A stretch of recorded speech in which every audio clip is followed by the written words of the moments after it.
Eh, pare mo. Pare, hindi pa kita inaantay eh. Wow, grabe ah, ma-access ko ta. Naghihirap eh. Tambay lang eh. Yun oh, grabe, yabang. Pwede bang pa-experience niyan?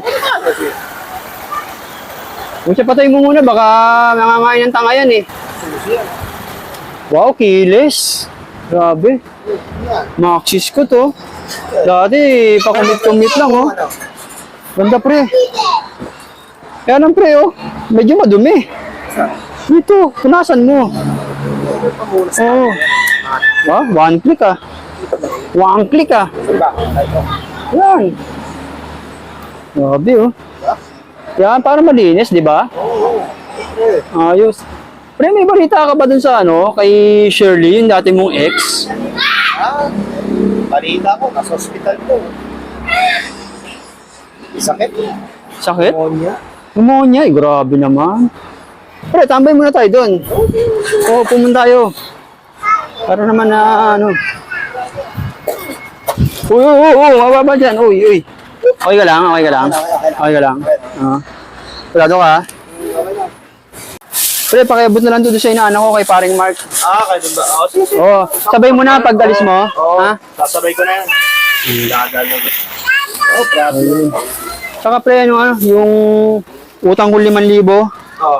Oo, bayaran ko na. Pre, baka kailangan po. Di ako naniningil ha. Hindi. Bayaran ko na kasi ano eh. Sigurado ka, hindi ka naniningil? Hindi. Wala problema. Oh, Baka sige. kailangan mo pa. Sige, kunin ko muna. Hindi ka pala naniningil eh. Okay lang. Ay pre, pasabay na rin to ah. Ay, pagpasubot. Oo, hindi. Parang ganun sa ano, medyo may injury ako eh.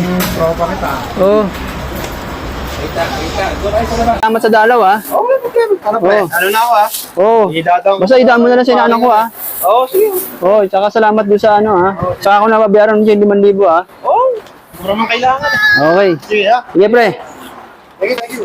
A few moments later. Si pare, yun. Pre, napabalik ka? Ay, ano pre? Ano namang ginawa mo dito sa ano? Sa Oh. video na to oh. Binidyo mo pala ako eh. Bakit? Ito oh. Pag mukha akong mahirap, ang ginawa mo? Hindi pre, content lang yan. Okay nga yan, sumikat ka eh, di ba? Buti mahirap naman ako dito. Alam mo naman na hindi naman mahirap eh. Eh, okay lang yan. Basta importante sumikat ka. Ano eh. Isang araw, habang ako ay nakaupo sa aking motor, may biglang lumapit sa akin na lalaki na tila pagod na pagod at gutom na gutom. At sa aming mga pag-uusap, ay nabanggit niya na may problema siya sa asawa niya. Sa hospital po. Sakit. Bakas na bakas sa kanyang katawan ang sobrang panghihina, kaya inalalayan ko muna siya at pinaupo at kumuha ng makakain. At matapos niyang kumain, pinabaunan ko na rin siya ng konting tulong. At pinabaunan ko na rin siya ng konting pera na naipon ko. At taus-puso niya itong tinanggap.